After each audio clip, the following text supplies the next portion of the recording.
And we are live. Welcome to the first ever 0 Degrees podcast. I'm joined with Tanner, Kiefer, and Jourdan Smith, who we call OU, because my name is Jourdan Menard, and welcome to 0 Degrees. What's going on, guys? What's up, What's man? up? We did it. We're here. We're finally here. I know. We've been talking about doing this for a long time, and I think like most people who do something like this, you just never get around to it. And when you start to put together all the things you need to do it, realize that it's a ton of work. Shout out to Taylor for doing all of that work. Yes, shout out Taylor. Literally couldn't do it without you. Yeah, and finding that Poolside FM intro song. Very sick. Super fire. If you don't know, Poolside's an online radio. Check it out.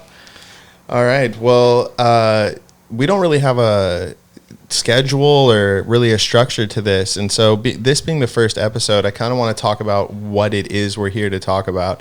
I know most podcasts are kind of just for entertainment. And while this will definitely be entertaining, we're definitely trying to accomplish something as well. 3 out of the 4 people in this room did not go to college, but make more than the average American household makes every single year. And so this podcast is really dedicated to talking about strategies that are outside of the mainstream intel for growth and wealth creation, and most importantly, establishing equity, finding equity in society, owning things. And that's what we're going to be talking about. But on the way there, we're going to talk about a bunch of nonsense. And let's start there. Today, we were writing a sales letter that was pretty crazy. We saw, Tanner, what percent of people that go to college actually use their degree in their field? 23%. So Yeah. 1 out of 5. Yeah, so it's like 1 in 5, yeah. 77% of people go get a degree that they don't use. That's crazy. That's crazy. If you fail 77% of the time in, anything, typically that's not going to be like a successful venture. But college is considered still the way to go. Mm-hmm. And my issue with school always was I wasn't like a bad kid per se, but I was never excited about what I was being taught. So I was bored and then I would get in trouble. But I think a lot of people are like that. Yeah, no doubt. I mean, to clarify, at least from my background, I did attend 2 years of college and then ended up dropping out and not actually transferring to a 4-year institution for exactly those reasons. You know, I just kind of realized, I would say relatively early on, that school wasn't going to sort of fulfill what I was looking to do, you know, and I didn't really know fully what I wanted to do, but it just didn't seem like the right place for me. It's that cliche that everybody talks about when you have that feeling that, you know, I might not be in the right place. So, luckily I had some strokes of luck along the way, and I was able to kind of find my way outside of college and through this life. But, and like Jourdan said, I think that's a big sort of, aspect of this podcast is just kind of highlighting that fact that, you know, maybe you don't need a degree to do some of the things that we'll talk about over the course of, you know, the life of this podcast, but just in general, you know, and we're not here to bash college, but we're just sort of here to show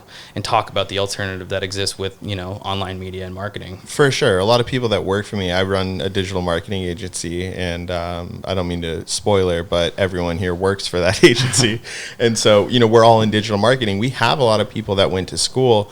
What I find really fascinating is there's people like OU who you played college football, right? Yeah, that's correct. Where'd you play? Small D3 school in Birmingham, Alabama. What was your max bench? Like 375. I think I paused, Whoa, but I got dude. 400 up at one point. Dude. That's crazy. Legendary. What position did you play? I believe it too. Yeah, D tackle. D tackle. Yeah, I was an offensive lineman in high school, and then they moved me around to tackle. But hustler for life, baby. Yeah. So OU, tell people how you got into the digital marketing game, because it's not like people look at what you had and walked away from being like, you're crazy. Like you were playing football at college. Sick, yeah. So my background's similar to Kiefer. Like I kind of, after 2 years, I realized that school wasn't really going to be for me. Didn't get the enjoyment out of what I was learning in class, and I was more of a self-learner, self-teaching myself things outside of class to learn, just, you know, picking up interest. So once I realized school wasn't for me, like I mentioned earlier, I've always been a hustler, so I just went on and hustled, picked up a camera, got into photography for a little bit, which led me to marketing. and ultimately to an agency where I was working at, managing about $60K a month when I met Jourdan. I was bored. I had already reached a ceiling within that company, looking for. Well, hold on. Let me pop in there. I'll pass it right back. But the way we met is kind of important. So I was living in New York at the time, and I was the director of lead acquisition for consulting.com. And I was spending like 20, 30 a day on webinar traffic, just on Facebook and Instagram ads. It was crazy. And I went to a mastermind at Tim Bird by Tim Bird, sorry, in New York. And Tim is like, I mean, they call him the godfather of Facebook ads. You know, he's a legend. And I met a lot of people there, like Liz Herrera. Shout out Liz as well. I really miss that girl. She's incredible. What's up, Mike Nelson? Mike Nelson. Yes, dude. Mike Nelson. Speaking of hustler from birth, that's Mike Nelson. Yeah, big shout out to Mike. And so as it kind of progressed, I like threw up an invite to see you want to go talk ads like on a deeper level, go shoot some pool, and OU was the only one that was down. So we're talking ads, and the conversation's cool, and I'm like, hey, let's stay in touch. And as I went home, I was like, I always knew that I wanted to have my own agency one day, my own thing one day. And I was like, dude, that dude is on another level. Youngest dude there, paid his own way, paid a lot of money to attend. And then just as fate would have it, his flight gets delayed. And I saw the post or something on Instagram and was like, yo, I got a place in Brooklyn, come over. 2 hours later, he's in my living room. That's when like I pop the hood and show him like everything that's going to happen. And basically I was like, I'm going to get you a job in the industry so you can learn everything. And then when I'm ready, I'm going to call you and you're going to become my head buyer and we're going to get it. And then tell him what happened. Yeah, that's exactly how it went. He got me placed with a position that was really good. Honestly, didn't see it coming. People say that they're going to do things, but rarely follow through. He followed through, and in a very timely manner at that. A few weeks after I met him, I had a new job working from home, flying to the northeast part of the country once a month to work with a guy closely and just run his ads. And, I succeeded at that. And Jourdan called me within like 9 months, like, yo, move out to California and let's start this agency. So being a man of my word, I followed up on my end of the bargain and, moved out here. And here we are just growing something massive. Straight up. And dude, in the in-between time, too, is crazy because Paul hired me as a consultant when business was really good. You had just come on board. You were making a dent in the ads. It was obvious. So I come on as a consultant and, it's whatever. I do the thing and then, the business takes a downturn and that's just any business, you know what I mean? And so he let go of me before he let go of you. And that's how I knew. I was like, damn, this dude's providing real value. And then, the rest is history, as they say. It's crazy. We spent over $500,000 last month on ads. Oh, yeah, dude. And it's going to keep growing. 100%. The clients we have coming up are just big spenders. So now to the man who actually does have a degree, Tanner. What's going on, dude? Tell your story about how you got involved here. Because you fall into that 77% of having a degree, but you didn't really get it in your field. Yeah, well, I did finish school because I think it was just really easy, not because, it was something that felt like would lead to something greater. I always knew you, needed experience, so I was out there, kind of getting experience, but, also with that came just kind of a barrier that, was just very difficult to cross, and I guess that's in any office scenario, pretty much any path that's typical these days. And so what did you get a degree in? I'm it's mass media, so it's marketing based. Yeah, but a lot of the shit I learned was just kind of theory. Wasn't a lot of practice. Wasn't really making something. Yeah, it was just kind of thinking about what you're going to do. I like that you say it's not like making something, because now your job, Tanner's the head of copy at our company. He's our chief of copy, and he writes everything from sales letters to ads to emails, everything. And it's funny now because your job is purely measured on what you produce, right? Yeah. It's just what you write. And school doesn't really teach you that. School teaches you how to pass the test. And it's not no one tests you on stuff. That's not how the real world works. Right. It's what problems do you solve and what value do you bring to the market. And something I think that me and Tanner have always vibed on is like the 9 to 5 to me seemed like a death sentence. Yeah. Like even as a kid, you know what I mean? Yeah. Like it just seemed like, no, like I'm not going to spend an hour and a half every day sitting in traffic, waiting to go to some office with people that don't care if I exist or not. Wear a tie. Yeah, wear a tie, have some imaginary dress code enforced upon me for no reason, sit on a computer, only actually be productive for 2 hours a day, sit back in traffic and go to a house for the remaining, 7 hours of the day. And that's the only time I have in my life I actually enjoy. Negative. I am not down.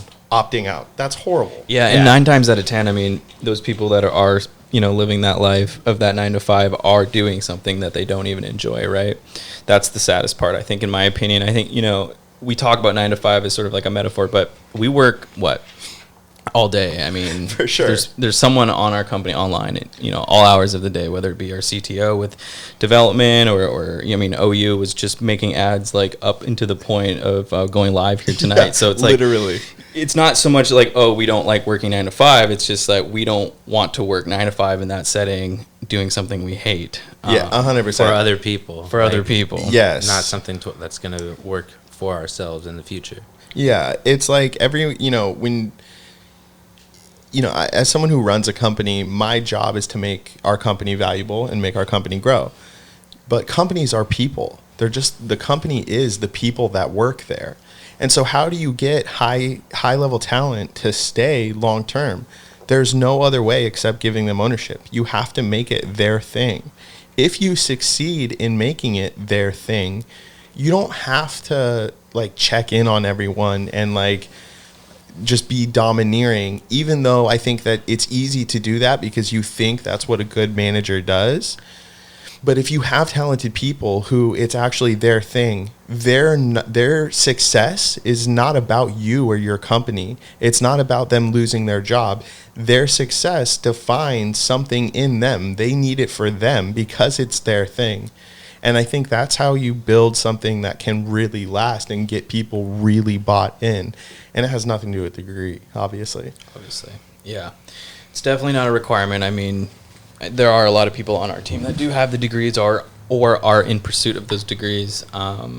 And we low-key secretly discourage continuing with school with some folks just because they have so much raw talent that we just want to develop it and just kind of show them a different way. But obviously, everyone makes their own choice. But the school thing is weird, man. I think the combination of the different hoops you have to jump into and the debt that you go into, it just sort of seems silly when we live in a world with the internet and all the resources that are available to us. I think there's just so much more opportunity if just people just kind of open their eyes. But I mean sometimes that opportunity presents itself how did you drop out? Why did you leave? Because you started making bread online and then for sure. So I ended up having to pay for school, and it really came down on me, and I found myself working harder at making money than paying attention going to class. So I was wasting money on classes I wasn't paying attention to.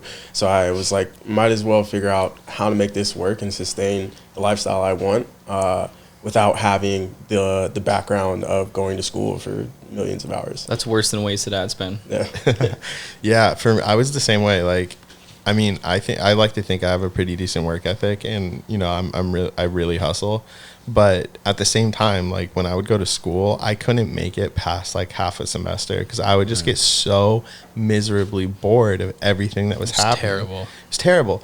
And I was also tired of if I would have a different interpretation of something, it would automatically be wrong because that wasn't the answer they expected. But what a boring way to look at the world. And I just don't feel like it taught me to go look for how I can provide value. Today in the copy meeting, Tanner was talking about how he was envisioning his team to move going forward.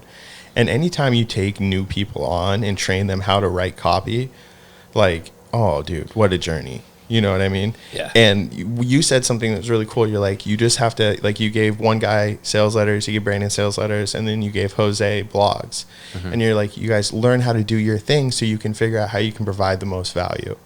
And I think, like, let's talk about that framework for a little bit. How did you guys learn to adopt that? What does that mean? And how do you do that every day? I guess you got to think a lot, you know, you got to think about what's better for the overall, I guess, company, and I guess what's best for your position as your role. So, you know, you also got to trust everyone else to do their jobs. I think going back to the think a lot thing, like that's a big, big thing. OU, how much of your work is looking at things and just like waiting till you can act? Yeah, I spent all day looking at things. The only reason why I was launching ads right up into the minute that we started this is because I've been thinking all day. Exactly. And that's really what we get paid to do, is think and come up with like clever things, that reinterpretations of data to, you know, make better advertising models. Just in case anybody doesn't understand what we do and what we're talking about, we're in digital marketing, so we buy ad space directly from the platform, directly from Facebook, Instagram, YouTube. We pay those platforms to show our content to people that the platform thinks is likely to engage or purchase a product. Have you ever been thinking about something and all of a sudden an ad shows up on your social media feed? That's me. You're welcome. Our goal is us. Yeah, that's us. That's us. So our goal as marketers is to catch attention and, you know, drive the sale. But it comes from so much, you have to do so much work on the behind the scenes to make that seemingly simple action happen. And so like what OU is talking about and what Tanner mentioned about thinking, it's like so often in like a work environment, right? Like the normal work environment, you get like, you have to take breaks on the clock, and like, what? Like that's not how work goes.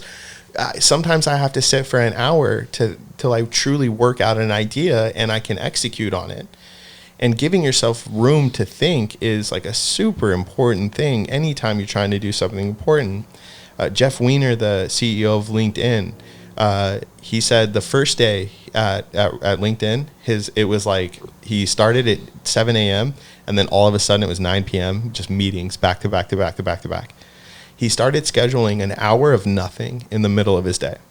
Yeah, it's a good move. He said at first it felt like self-indulgent, like he was indulging himself too much. But then he found that was actually the most productive hour of the whole day, because he just sat there and looked at the problems and thought about how he could solve them. But most people don't think that thinking is a valuable part of work. They think it's not productive. You're just sitting there wasting time. Yeah, and thinking takes effort, you know? It's like, sure, we think all day, right?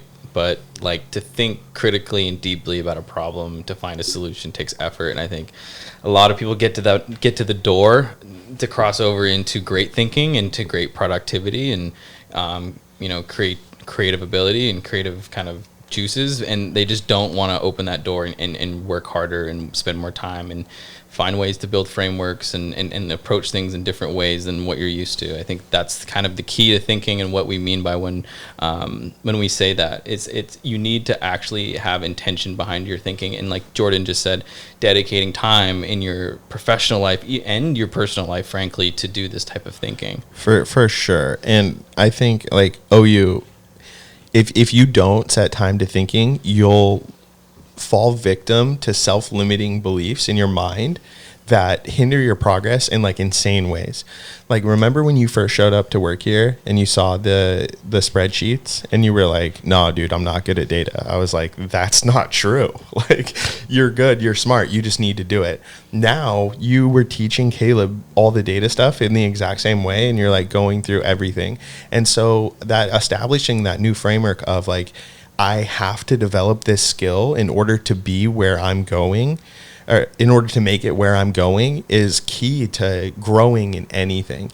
And now, like, how would you say you feel like you're a wizard, dude? I would say my confidence level with data is a lot higher. And that simply came from getting control of my mindset. 100% was the best thing that I could do for myself, because any obstacle or any challenge in my way, I no longer set that self-limiting belief of I can't get past it. I now approach it, assess, come up with a plan, and keep moving forward.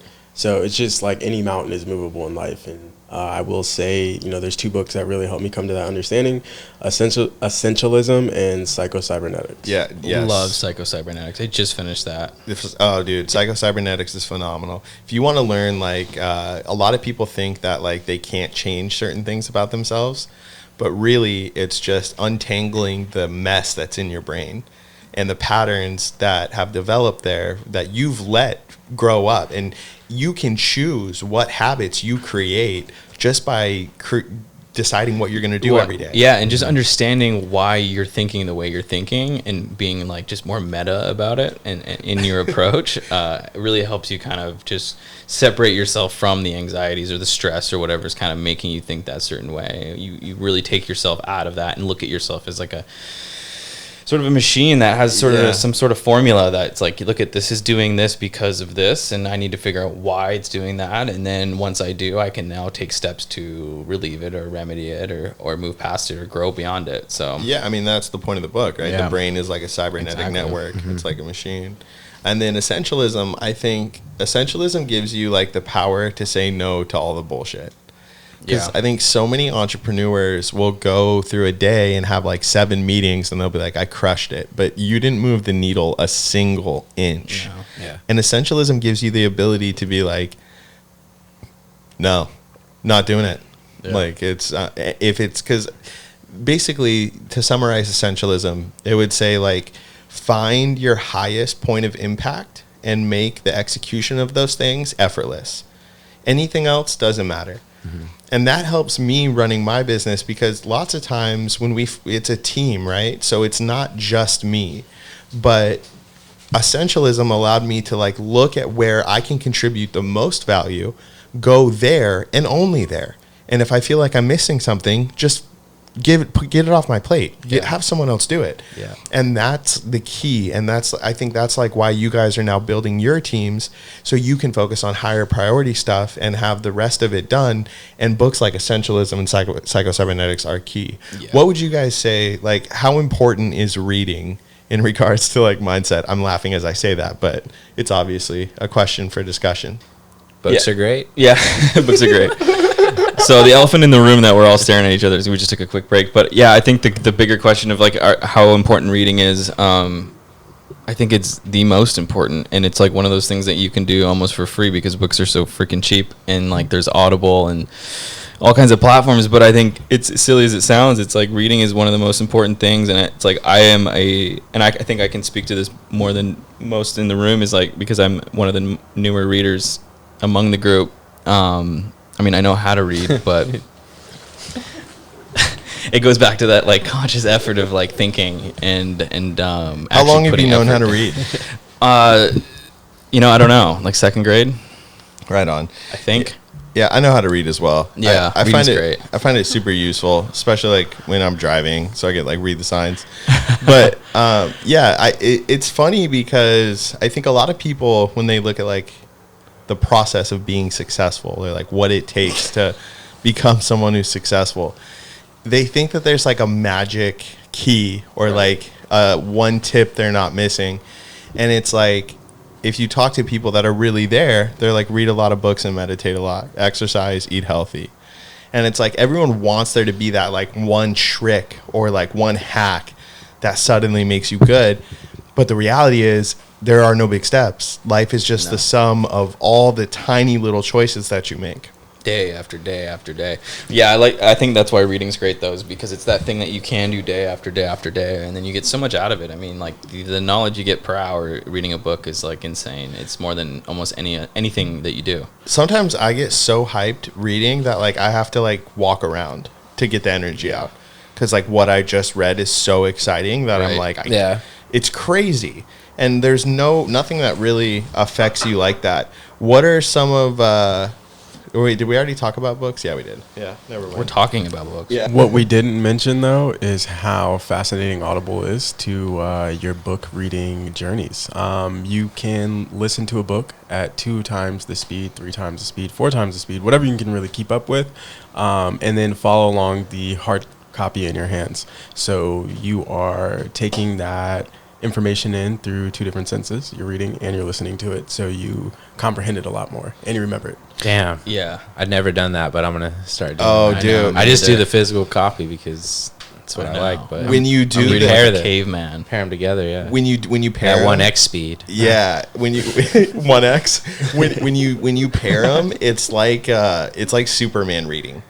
You're just like devouring the book. Do you think And you retain more that way? I do. Why? Yeah. You got to pause and take notes, though. Yeah. That's the key. Yeah, that So is you the got to key. take notes, listen to it, and read it? Yeah, so like you're going to come across some Starting very to sound like college. dope ass information, and you're going to want to pause the book and think about it. And when that forces you to stop and think, that's when you should take notes. 'Cause Yeah. it's making you like, oh, like I need to dig deeper on this, but I don't want to keep going through the rest of this book and listening to it because I'm not going to have like full thoughts. So Right. stopping, pausing, writing allows you to like completely take in what you just read and think about it, and it's going to stay. Truly studying Yeah. the book. Yep. Do But it's a you- fun one. Do you Yeah. write in your books? I don't like to because I buy the hardcovers because one day I like to think I'm going to have some dope ass book collection people want to buy from me. So Or I just have should. a dope ass book Yeah. collection in your home. I mean, I buy the hardcovers too, but I write in them. I get what you're saying. You shouldn't like tag it up, but I just for some reason it's the way I know how to read a book. It's crazy. I remember like when I was a kid in school, and I used to get in trouble for reading because I would be in a subject that was boring, and I would put my book over the textbook and read. And I remember my teacher, Miss Light, got me in trouble for reading, and she was like, I know this is a little bit weird because you know I don't want you to like discourage you for reading, but I'm going to get you in trouble anyway. That's bizarre. It's bizarre. That's a big Weird. problem. It's bizarre, but like I don't know, the power of a good book's incredible. You can, it's like that scene in The Matrix where Trinity's like she like calls in, she's like I need to learn how to fly a helicopter, and he's like 1 second, and then like all of a sudden her like eyes roll back in her head and she like knows how to fly a helicopter. Yeah. Obviously it's not that fast, but that's like what books close. are. Yeah. Yeah, it's the closest thing we have.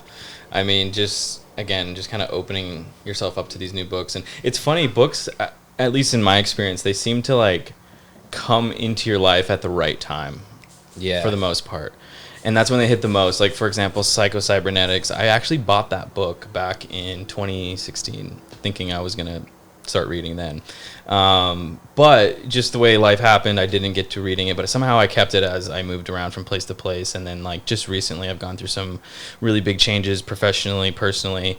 That's just put a lot of strain. And so while I was unpacking, I obviously found the book, and Jourdan actually recommended reading it, and it feels like it fell into my lap right at the right time, which I think is the most exciting part about reading, because it seems to do that. It's pretty cool. Yeah, I don't know what that is. That's like some Bob Proctor, The Secret type level Yeah. stuff, you know, like you're attracting, you know, like, but it almost feels like scripted, you know, like it's Right. a movie. Yeah, it is weird. Yeah, man, you really do have to find the right time in your life to pick up some books because it's just the information in it is not right for you at that moment, and you won't connect with it. So there's a few books I've read through that are like that, and I just kind of shelf them and come back to them later. Yep. But when you find one that really connects with where you're at in life, it has profound effects. That's why I just keep smashing books. Yep, exactly. And I think that's also something that I think prevents a lot of people from reading is they have this like weird like compulsion to I have to read the whole book. Right. I have to finish what I started. And it's like, Yeah. no, you don't. Yeah, they make it bigger than what it actually is. Yeah, if the Yeah. book's not useful, put it down. Yeah. Like go read something that is useful so you stay motivated. Yeah, there definitely is a lot of fluffy chapters in these books. I mean, they do got to write about a lot, and Yeah. sometimes there's not a lot to write about once they've explained that point. But And like a book like Evaldo Albuquerque's The 16-Word Sales Letter, right? The 16-word sales letter is a tiny book. And I remember what did you say when you ordered Oh, it? dude, I was pissed. That shit was so expensive Yeah, for what on it first is. look. Yeah, it's like a But then once you actually open it, yeah, exactly. The information The value is gold. is all there. The value is there. And I bet most books could do that, but but if someone pays for a book and it's that thin, they're gonna be pissed. Oh, it's yeah, bad for marketing. sure. You feel like you got a lesser product. Oh, 100%. I thought I was gonna get a hardcover, like I coulda- this- Yeah. fancy, fancy little binder or something like that. I don't know. It looks just like a wasn't children's what I- book. 100%. but it's very easy to read. Yeah, 100%. But that's why it's so good. Yeah. Because you read it and it's just like you can instantly start becoming a better copywriter. Instantly start writing better sales letters. Like it's just plug and play. So who do you guys think are some of the most influential thinkers in our space? Like, you know, I know who I'm thinking, but what books, like the classic ad books? Obviously, the GOAT, Eugene Schwartz. Yeah, we're going to talk about Gene Schwartz. Let's do it. So, Tanner, tell us about breakthrough advertising. So it's pretty much the Bible for copywriters. It breaks everything down from why people buy, and that's desire, which I would say would be the main point of the book, would be that you can't create desire for people. All you can do is play off the desires that already, exist. Right. And so that's like when you're coming up with a new idea for a business or a product or a service or whatever, you can't go to a market and create a desire. Like, for example, in the 50s or 60s or something, big cars were very popular, having big muscle cars with long, frames. Yeah, and that was the thing. And I think Ford made like a car that was eco-friendly or something for the time, and they had great advertisement. It was a great product, but that's not the demand at the time. That wasn't the desire, and it did terrible. And it just, maybe in a different time, that would have done really well. Right. Nowadays that would have been good. Yeah. And it's funny because that sounds almost like obvious. Like maybe people like back home are listening to this are like, well, yeah, obviously, but that's like one of the biggest reasons startups fail is because the market, like they're out there and they think they have this great tech, and maybe they do, but nobody has the problem that they solve. Right. Or not yet. Maybe some companies are way ahead of their time. You know what I mean? Right. The nice thing about advertising in 2020 is though, like, he was making assumptions based on probably sales data and like how many of those cars they were selling and things like, and how many of those people were going to the dealership looking for that car and kind of analyzing it that way. The cool thing about 2020 is that we have insane amount of data that we can look at and determine really early on. We can optimize faster, we can do things faster. I know I'm kind of getting like a little off track for the topic of the book, but I just think that's an interesting point, that like this guy was thinking of it in that way and looking at data in that way. I'm assuming he's going at it at more of an angle perspective, more of like how you present the product.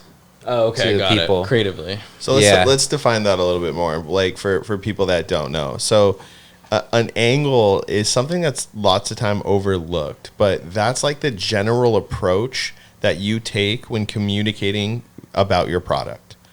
So the angle is like the top level approach that you have on a marketing campaign. So like, let's say like the overall theme. Yeah, the overall theme. And I think Eugene Schwartz in Breakthrough Advertising talks about how your theme needs to speak to whatever immutable quality that is in the marketplace, the demand that you cannot create.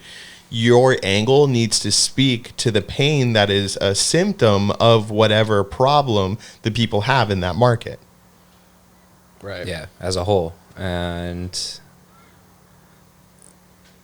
really, like, I guess that, right now a lot of people have like similar things, like where they are looking for work from home jobs and things like that, and you can see that in advertising right now, because it's clear that like that's what they're pandering to, things like that, things to make delivery easier, things to make like life at home easier, and that's just because you see like that's the desire right now, and that's the easy go-to, the natural demand. Right. Yeah.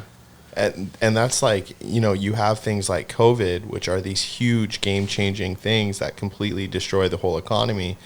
And they accentuate certain parts of the economy where people were anticipating something not to this degree, or I'm not saying that they saw it coming, but they were so far ahead thinking of what people wanted that when the public space closed, companies like DoorDash and Postmates had a heyday because the demand for their products skyrocketed. Mm-hmm. And now, even after, once everything dies down and goes back to normal, whenever that is, the demand for delivery is not going to go away. That permanently changed the market. Oh, for sure. People are now buying normal stuff online. They're getting their toilet paper and their groceries and all their regular stuff that they don't really want to go to and companies like Instacart are now the other day we were over visiting with Tay's family, and her sister was like, Instacart saves me money because I don't have the walking through the aisle temptation to add something to the cart. So even with the delivery fees, it saves me money.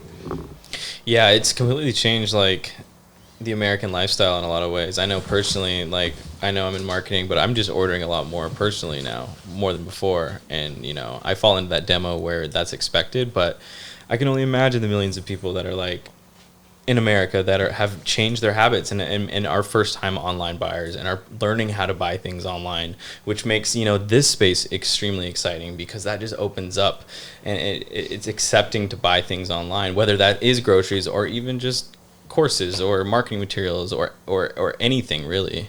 Yeah, I could see it going like too far, like AMC making like a series of like hoarders who are just like trapped from all their Amazon purchases and their house is just filled with boxes. It's like Dave Portnoy. Did you see when he did that during the quarantine? He had like people ship him different souvenirs, pizza and shit from all over the country, and his apartment just flooded with packages.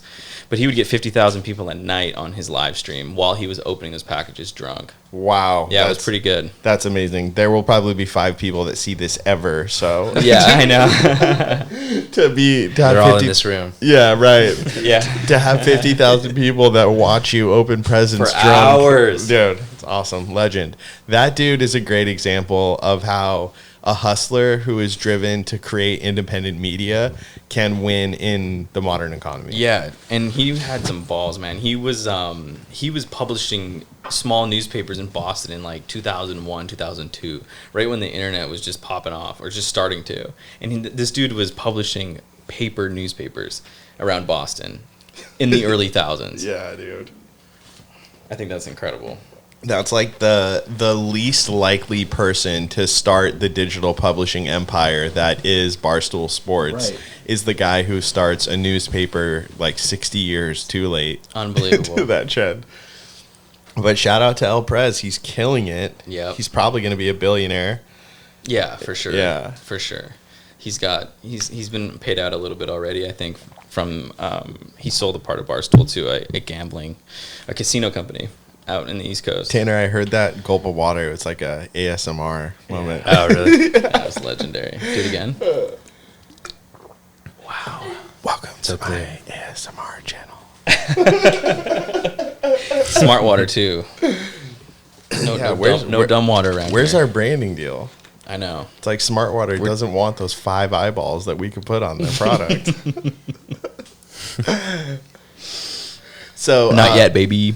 So speaking of really, really legendary entrepreneurs, have you guys read about Dan Bilzerian? Oh my God, I've heard the name. This is one of those things that's like life is a movie. Yeah. So Dan Bilzerian refers to himself as the king of Instagram. He coined that title for himself, and in some ways you can see why. But from a marketing perspective, it's genius. Why wouldn't you say that? I don't think I would go around throwing the G word with good old Danny Boy, but it definitely has strategic appeal, we can say. Okay. So strategic appeal it is. Yeah. So Dan Bilzerian it looks like he's just like living every teenage boy's fantasy on Instagram. He is always on yachts. He's always with models, all this stuff. And he started a CBD brand. And Ignite, right? Ignite, yeah. And they got a bunch of money. And it came out that like last year, he had like $50 million in business expenses, marketing, and they sold like $1.2 million worth of product. Oh, Jesus. Yeah. So on that list were some pretty awesome purchases. He had a Star Wars gun collection on the business finance for 60 bands. Wow. He had a bed frame that cost $50,000. Made out of gold? What if it was gold? Like, it sounds like Hope he got ripped off. good. Yeah, I'm sure he is. Yeah. I'm sure he's sleeping great. So he's writing this off on the company along with loaning the company money from his other companies and then charging big. That's like charging interest. So he's like getting paid out like massive amounts per month from the company that's losing $49 million in a year. And it just like... Is there anything criminal about that? There's got to be, right? Oh. Is he screwed? So just so we don't go into any criminal waters, all this is alleged, right? This is all happening. Allegedly. But as I've heard some people who are smarter than me describe it, it's fraud is the term they use. Got it. When you tell the investors, hey, give me $30,000 for marketing expenses, and you pay girls to hang out on your yacht so you can post it on Instagram. Some people would say that is defrauding the shareholders, misleading them, and that is indeed a criminal. Yeah. So I'm not saying he'll be charged. I'm just saying his actions look like people who have been charged with that crime. Right. His dad being one of them. Yeah. Allegedly. Yeah, allegedly.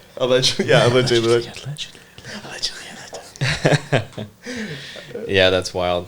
Yeah. I wish I could say poor guy, but I don't really care. Oh, it couldn't have happened to a better guy. Yeah, right. Unfortunately. Unfortunately. Yeah, it just goes like that is the sign of 2020. The entrepreneur, like if you look at his Instagram, it's the cringiest shit you've ever seen. There's one where he's like on his desk and he's got his computer up and there's this like 3 girls in bathing suits and he's like sitting there typing and he's like I wrote a book in the past 60 days. I didn't have sex for a week. I only smoked weed twice. It was and just like, what, bro, what are you doing? Yeah, First of all, if you're running Ignite that's losing $50 million a year, what are you doing writing a book? Go out there and drive some sales. Yeah. I just find it hilarious. That's like all the guys that write serial entrepreneur in their Instagram bio. It's like this whole everyone wants to look like an entrepreneur but not actually do it is epitomized by Dan Bilzerian, who also claims that he made all of his money in a poker game. He just came up on $50 million in a poker game. Yeah, what poker game? Has anyone even come out and said, hey, yeah, I lost to Dan Bilzerian? No. Who's ever seen him play poker? He plays a little bit in the casinos, but there's some videos like a regular of him, dude. there's some videos of him like playing poker and like losing all his money in as like a college. It just That's bizarre. Yeah, it's almost like he just made it up and has a really rich dad who was also a fraud. That's not allegedly. That's convicted. Yeah. Truth. Yeah. What did his dad do? Security fraud. Yeah. So it runs in the family. Yeah. It seems like Dan's just trying to find a way to do it and not go to jail. For sure. Yeah. Yeah. And have a lot of fun on the way there. But Arguably, I mean, not arguably, he's having a lot of fun. Yeah. I mean, he's just For a while. Yeah. Until he lost $50 million in 1 year. So that's He looks like he's having fun on Instagram. He does. yeah, He does. it's probably much more depressing than it looks. Yeah. Yeah, I don't know what that dude is like when he's alone with his thoughts, because like he has to know he's just blowing all that money. Dark. But I don't know, man. Can't end well. We'll see. How does it end well? We'll see. What's really interesting is Dan Bilzerian is just about the same age that his dad was when his dad got popped for security fraud. Yeah, the worm-filled apple does not fall far from the tree. Crazy. Like I said, can't really feel too bad for him. I mean, he knows what he's doing. Yeah, He had a good run. Yeah, exactly. What is like 7 years of his long life? I mean, yeah. I used to follow him, well, you know. His 1 year at the helm at Ignite when the Crazy. company went negative 50. He had a good run. Yeah, it's dude, the bar is so low for some people. It's just unbelievable. It's insane. Yeah. Well, Yeah, we can move past None of Dan. it. sorry, Bilzerian. Dan. If you're listening, which you probably are not, because you're too busy blowing all your money. Yeah. But sorry. Yeah, Sorry, not sorry. Dan's definitely not listening. He's probably out like hooking up with hot chicks and like, Yeah. Spending more money. spending more money. Yeah, Yeah. wearing weird short shorts everywhere. He did an interview. Short. Yeah, he wears these weird Why short does he- shorts Yeah, they're super everywhere. short. Everywhere. Yeah. And a white T-shirt. I don't Yeah. think he owns another T-shirt color. I don't know. He like Wear the imagines same himself. thing every day, baby. Yeah. I'm a full advocate for that.